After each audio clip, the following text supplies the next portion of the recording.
Party के एक ही परिवार के 5 लोग सांसद हों, उसमें आप लोगों का क्या विजन है सर? आप लोग कैसे देख रहे हैं कि अगर एक परिवार का 5 सांसद, समझ रहे हैं आप, बहुत बड़ी बात है, तो आप लोग क्या काम कर रहे हैं कि परिवारवाद कैसे खत्म करेंगे? विजन आपका कहाँ जा रहा है? मतलब आप मानती एम्बुलेंस नहीं था, हॉस्पिटल नहीं था, हॉस्पिटल पहुंचे तो डॉक्टर नहीं था, सिलेंडर नहीं था, कुछ नहीं था, और 121 जाने चली गई। ये उत्तर प्रदेश का हालत है। और करिए, मैडम बोल रही है कि उसने ये किया, यूपी में ऐसे हो गया, बिहार में वहाँ ये हो गया।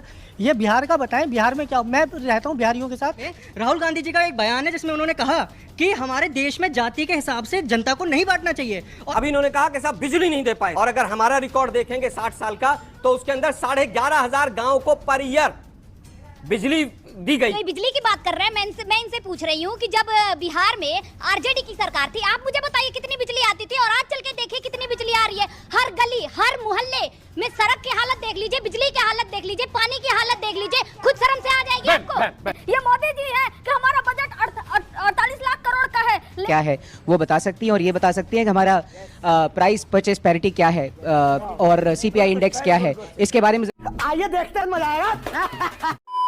स्वागत है आप सब लोग का द हिंदू डिबेट के एक और ही कमाल की डिबेट वीडियो में। तो दोस्तों आज का डिबेट बहुत ही ज़्यादा खतरनाक होने वाला है, बहुत ज़्यादा धमाकेदार होने वाला है।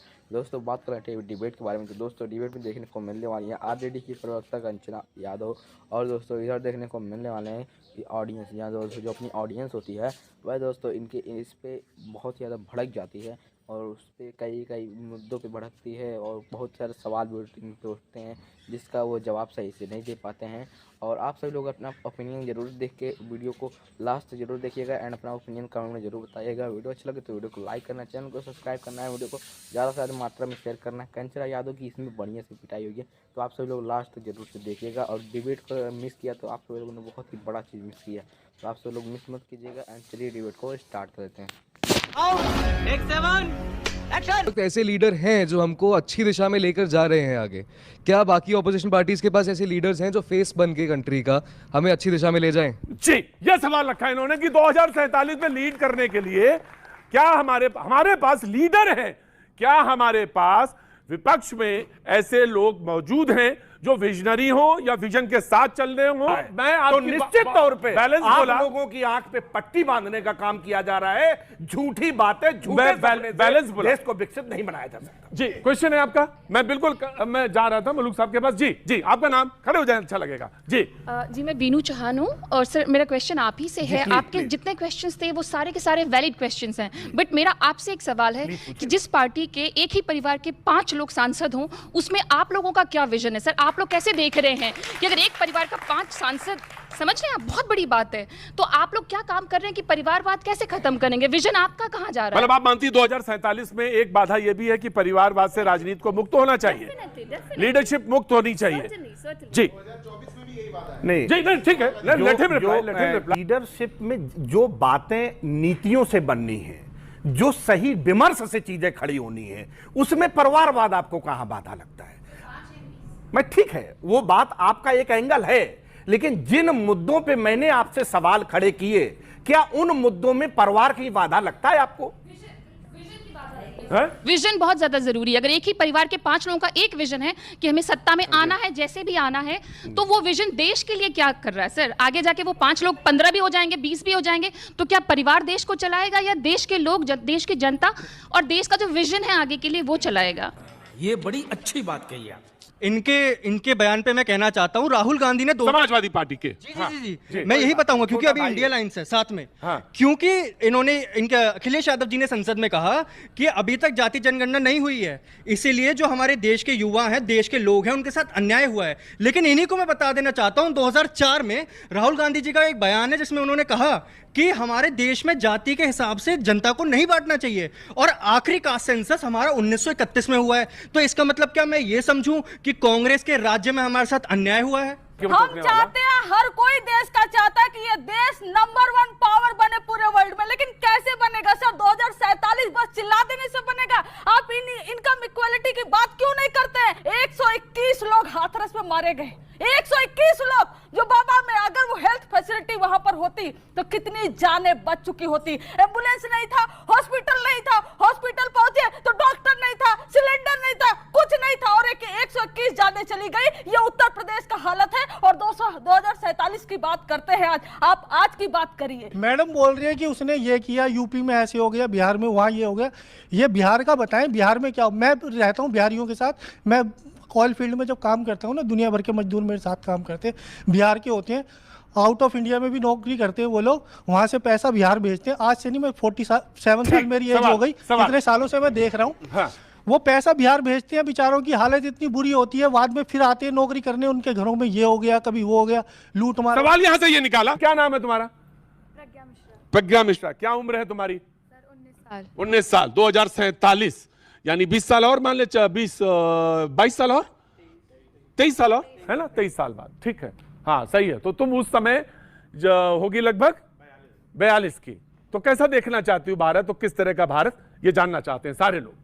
सर मैं सबसे पहले तो एजुकेटेड भारत देखना चाहती हूँ, जिसमें जो मतलब उसमें ये ना देखा जाए कि बच्चा गरीब है कि अमीर है, हर बच्चे को एजुकेशन मिले, अवसर, समान अवसर। हाँ, समान अवसर, क्योंकि एजुकेशन जो होता है ना सर, वो विकसित भारत की, वो विकसित देश की नींव है। राइट, ऐसा भारत जिसमें समान अवसर हो। युवा के कुछ सवाल जी। पिछले 10 साल में हिंदुस्तान में 50,000 सरकारी स्कूल बंद हुए।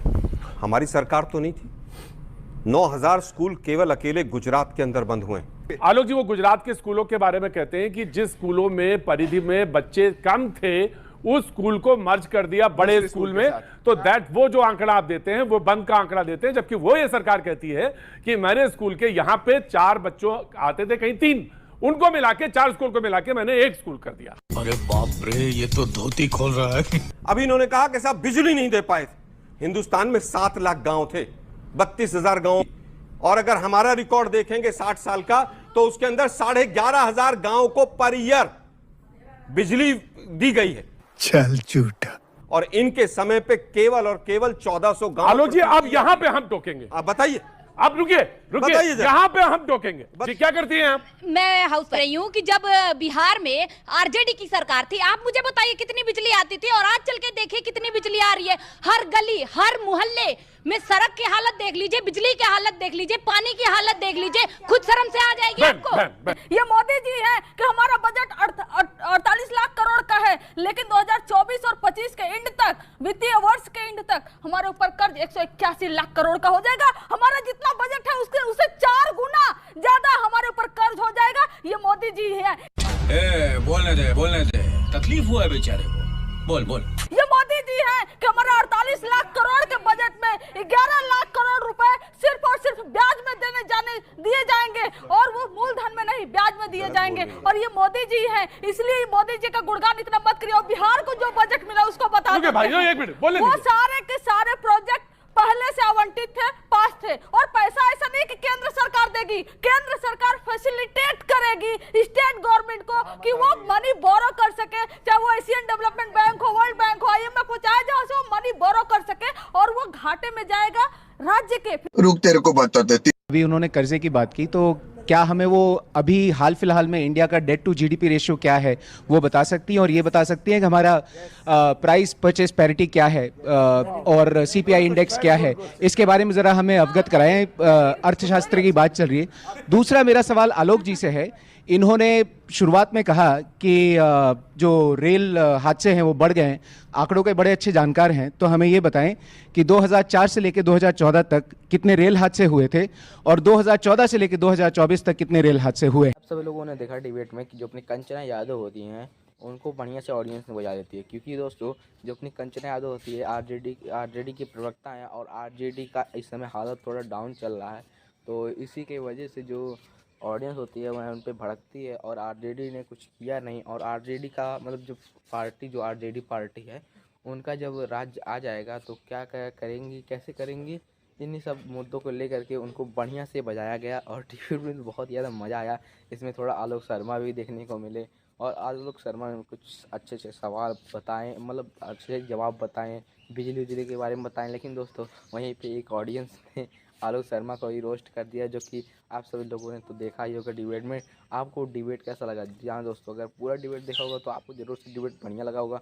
और डिबेट अगर ज़रा सा भी अच्छा लगे तो आप सभी कुछ नहीं करना, उस डिबेट को लाइक करना है, चैनल को सब्सक्राइब करना है, वीडियो को ज़्यादा से ज़्यादा मात्रा में शेयर करना बहुत ही ज़्यादा ज़रूरी है। और सब्सक्राइब करना तो सबसे ज़्यादा मस्ट है, तो आप सब उसे शेयर सब्सक्राइब जरूर से कर दीजिएगा एंड वीडियो को लाइक भी सब लोग कर दीजिएगा। एंड डिबेट को कर लेते हैं यहीं पे हम लोग ख़त्म। मिलते हैं जल्दी की एक और धमाकेदार डिबेट के साथ। तब तक के लिए राधे राधे।